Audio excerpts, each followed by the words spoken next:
Hello everyone. हम लोग यहाँ पे पढ़ेंगे आज बिहार बोर्ड वर्ग 6 और उसका देखेंगे अध्याय 7। तो जैसा कि आप यहाँ पे देख रहे हैं, अध्याय 7 में पढ़ना है भिन्न। ठीक है ना। तो भिन्न को हम लोग अंग्रेजी में बोलते हैं फ्रैक्शन। ठीक है ना।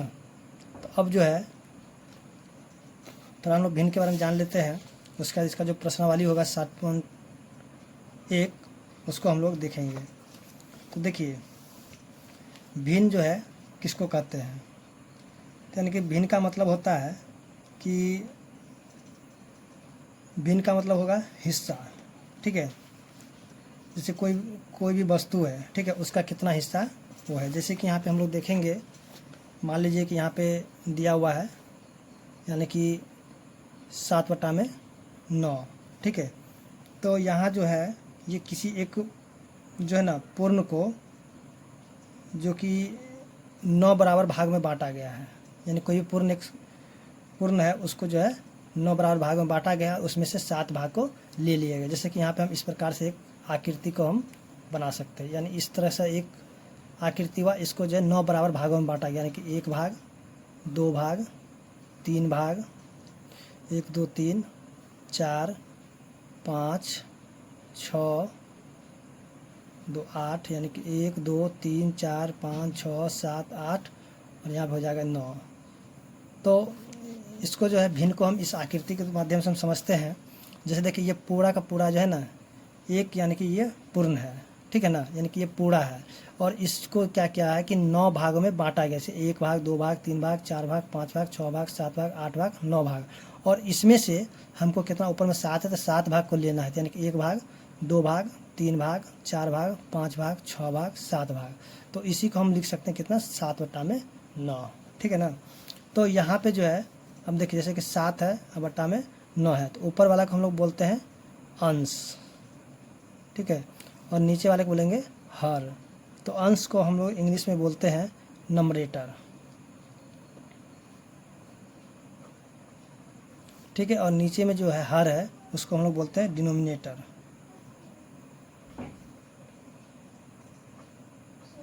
तो ये जो है यानी कि भिन्न है। ठीक है। जिसको हम लोग इस प्रकार से लिख सकते हैं भिन्न, यानी कि ऊपर में कोई अंक होना चाहिए और नीचे भी कोई अंक होना चाहिए। ठीक है। तो भिन्न को हम इस प्रकार से लिख सकते हैं। तो इसमें बहुत सारा भिन्न पढ़ना है। मिश्रित भिन्न पढ़ना है, सम भिन्न पढ़ना है, विषम भिन्न पढ़ना है। तो जैसे जैसे अब आगे आएगा उसी तरह से हम लोग आगे जो इसको पढ़ेंगे। ठीक है। तब तक हम लोग यहाँ पे देखते हैं इसका प्रश्नावली जो है 7.1। ठीक है। तो देखिए, यहाँ पे जो है हमें बताना है कि छायांकित भाग को निरूपित करने वाली भिन्न लिखिए। जैसा कि यहाँ पे जो दिया हुआ है बॉक्स में। ठीक है। तो इसका जो हमें क्या करना है कि भिन्न लिखना है। तो इसको हम भिन्न लिखने के लिए करेंगे क्या, जैसे कि 1 नंबर क्वेश्चन है। तो देखिए, यहाँ पे जो जितना रंगा हुआ भाग है, ठीक है, तो उस रंगा हुआ भाग को गिन लीजिए। तो 1 2 3 4 5 6 7 8 9 10। जो रंगा हुआ है उसको छोड़ देंगे, यानी कि कितना हो गया, 10 हो गया। और कुल घर को गिन लेंगे। तो यहाँ पे देखिए रंगा हुआ घर कितना था, 10 था। यहाँ पे 2 और जोड़ देंगे, कितना हो जाएगा, 12। तो होगा 10/12। तो इसका जो आंसर हो जाएगा 10/12 हो जाएगा। यानी कि 1 का 1 नंबर था। उसी तरह 1 का जो 2 नंबर देखेंगे तो यहाँ पे कितना घर है, तो 1 2 3 घर रंगा हुआ, तो 3 हो जाएगा ऊपर। और टोटल घर कितना है, तो 1 2 3 4, तो यहाँ पे 4 आ जाएगा नीचे। ठीक है ना। उसी तरह हम देखते हैं क्वेश्चन नंबर जो 3 दिया हुआ है। तो 3 में भी उसी प्रकार से करेंगे।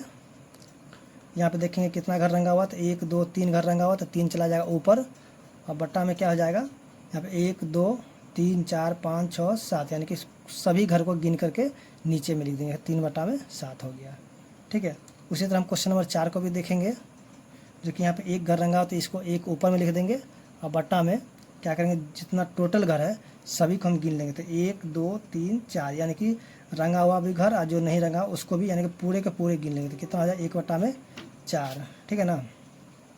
उसी तरह हम देखेंगे क्वेश्चन नंबर 5 को। तो यानी कि यहाँ पे जो रंगा हुआ घर है सबसे पहले उसको हम गिन लेते हैं, 1 2 3 4। तो इसको लिखेंगे ऊपर में 4। अब क्या करेंगे, यहाँ पे जितने भी घर है वो सभी को गिन लेंगे। तो यहाँ पे 1 2 3 4 5 6 7 8 9, तो यानी कि 4/9 इसका आंसर हो जाएगा। उसी तरह क्वेश्चन नंबर 6 को भी हम देख लेते हैं, जो कि यहाँ पे दिया हुआ है।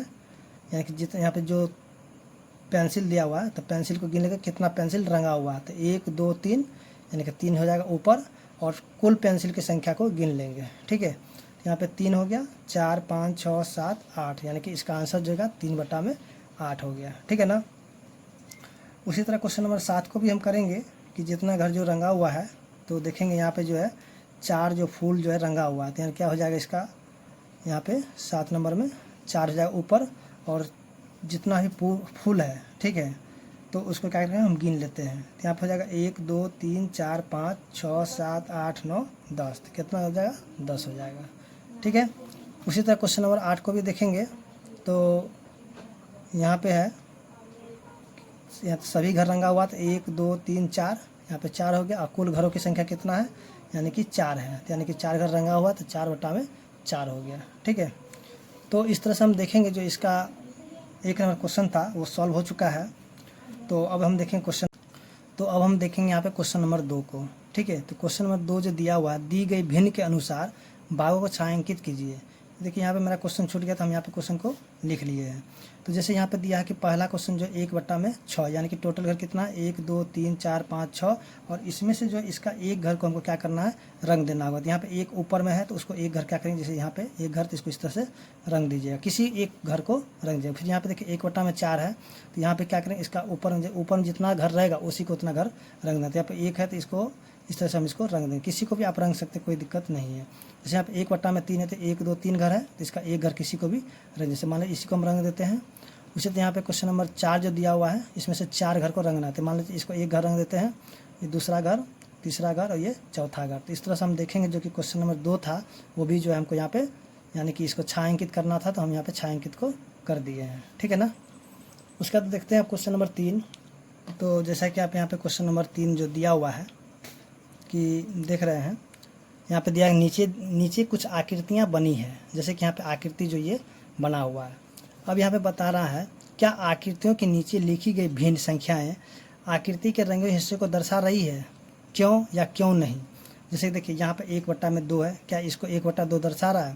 फिर यहाँ पे 1/4 है, तो क्या ये इसको दर्शा रहा है। फिर यहाँ पे 3/4 है, ये इसको दर्शा रहा है कि नहीं दर्शा रहा है। तो इसका हमें यहाँ पे आंसर देना है, यहाँ पे ये सही है या फिर नहीं है। तो देखिए, तो यहाँ पे जो है इसको हम देखेंगे क्वेश्चन को, तो क्या इसका क्या 1/2 मतलब कि आधा घर रंगा हुआ है। तो यहाँ पे देखने से तो आधा नहीं लग रहा है ना, क्योंकि यहाँ पे देखिए बहुत छोटा और यहाँ पे बहुत बड़ा है। अगर हाँ ये अगर इस तरीके से जो खींचा हुआ रहता है यहाँ पे सीधा, जैसे कि यहाँ पे हम देखेंगे कि ये जो है इस प्रकार से जो घर बना हुआ है, ठीक है। तो क्वेश्चन में जो दिया हुआ था, यानी कि यहाँ पे खाली जगह ये भी रंगा हुआ है, ठीक है ना। तो कहता है इसका 1/2 है कि नहीं, तो ये 1/2 नहीं होगा, क्योंकि इसको जो बराबर भाग में नहीं बांट रहा। अगर ये इस प्रकार से अगर होता, ठीक है, अगर ये इस प्रकार से होता, जैसे यहाँ बीच से इसे खींच देते और इधर से इसे रंगता, तब इसका बोल सकते हैं 1/2 है, तब हम बोलेंगे हाँ 1/2 है, क्योंकि इसको जो है बराबर भाग में बांट रहा है, ठीक है ना। तो ये जो 1/2 नहीं है। उसी तरह हम यहाँ पे क्वेश्चन नंबर जो अगला क्वेश्चन जो दिया हुआ है, जैसे कि इस प्रकार से आकृति बना हुआ है,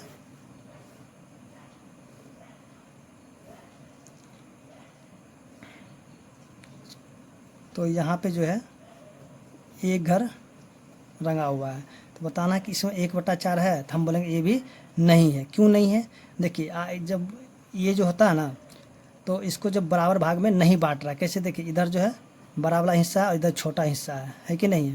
तो यहाँ भी छोटा हिस्सा और यहाँ भी बड़ा हिस्सा, इसलिए इसको 1/4 में नहीं दर्शाएगा। अगर ये इस प्रकार से होता तब इसको दर्शा देता। कैसे देख लीजिए, तो इसको यहाँ से आधा हम कर देते और यहाँ से इसको आधा करते, तब यहाँ पे देखिए इसका जो आकृति बना हुआ है, यानी कि एक जैसा साइज का लग रहा है। जैसे कि यहाँ पे तब मान ली इसमें से एक घर से रंगा होता, तब हम बोलते कि 1/4 है, ठीक है ना। तो ऐसे हम बोलेंगे यहाँ पे जो 1/4 है, तो हम बोलेंगे नहीं 1/4 नहीं है, क्योंकि ये जो है इसका बराबर भाग में नहीं बांट रहा है, ठीक है ना। उसी तरह यहाँ पे जो है 3/4 है, क्या 3/4 को दर्शा रहा है, तो यहाँ भी लिखेंगे नहीं दर्शा रहा। क्यों, क्योंकि देखिए यहाँ पे जो छोटा भाग है, यहाँ भी छोटा भाग और यहाँ दोनों बड़ा भाग है, इसलिए इसको भी जो है 3/4 नहीं दर्शाएगा, ठीक है ना। तो इस तरह से हम समझ गए कि क्वेश्चन आप समझ गए होंगे क्वेश्चन नंबर 3। तो अब हम देखते हैं क्वेश्चन नंबर 4 को।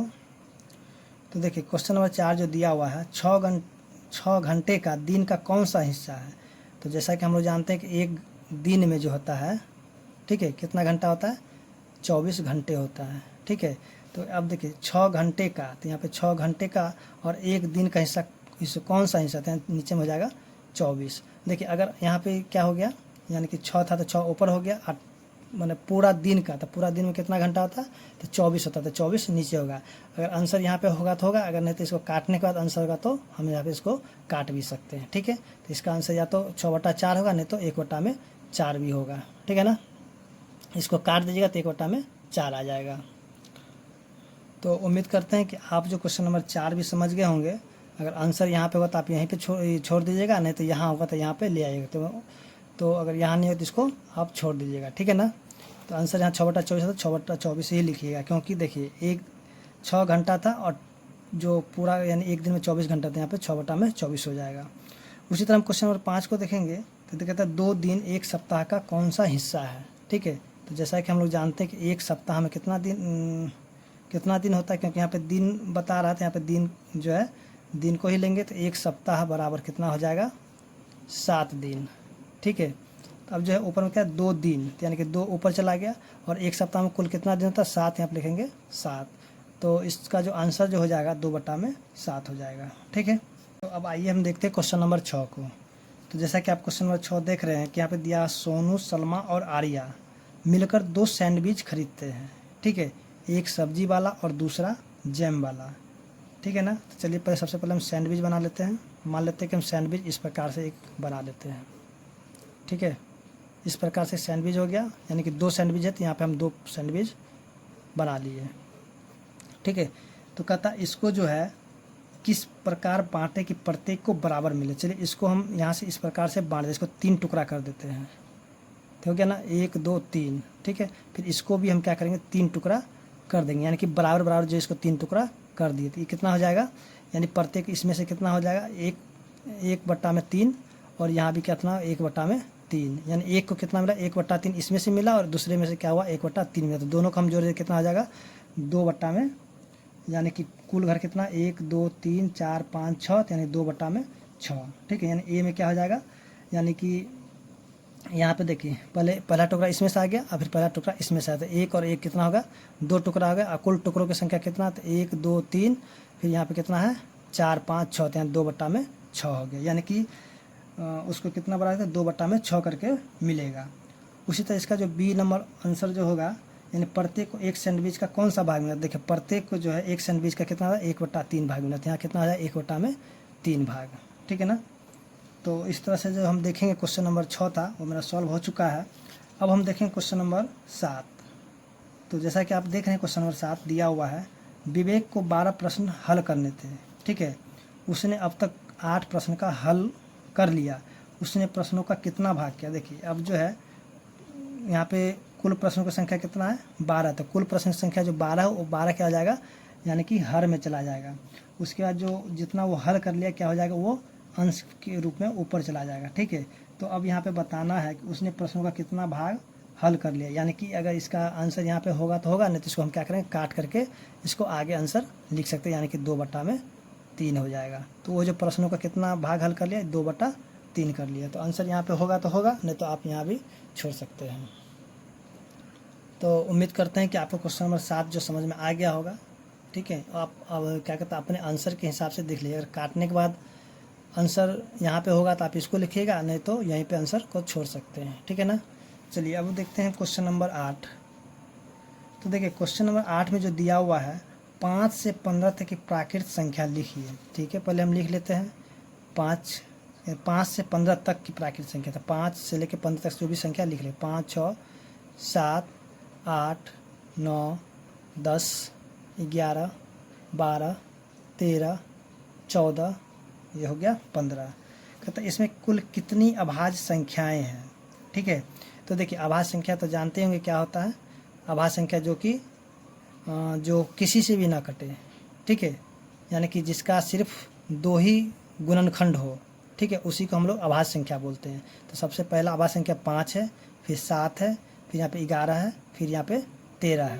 अब देखिए 6 का जो है अभाज्य गुणन जब 6 का जब हम गुणनखंड करेंगे तो क्या हो जाएगा, इसका जो 1 हो जाएगा, 2 हो जाएगा, 3 हो जाएगा और 6 हो जाता है। देखेंगे कि ये जो है अभाज्य संख्या, ये भाज्य संख्या है। ठीक है ना, तो हम देखें अभाज्य संख्या क्या है, तो अभाज्य संख्या आपका हो जाएगा 5 हो जाएगा, उसके बाद 7 हो जाएगा, 11 हो जाएगा और 13 हो जाएगा। तो यहाँ पे देखें अभाज्य संख्या कुल कितना संख्या है, तो यहाँ पे 1 2 3 4, यहाँ पे इसका कुल संख्या है, यानी कि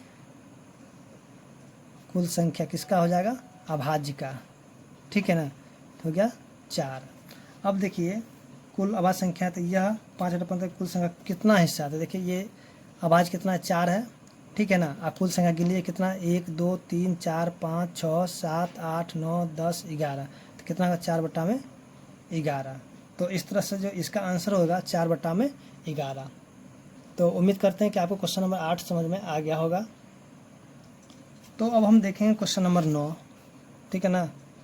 तो क्वेश्चन नंबर 9 में जो दिया हुआ है, नीचे बनी आकृतियों में गोल, चौकोर और त्रिकोण कुल आकृतियों के कौन कौन से भाग यानी भिन्न को दर्शा रहे हैं, ठीक है। तो सबसे पहले हम देखेंगे गोल, ठीक है।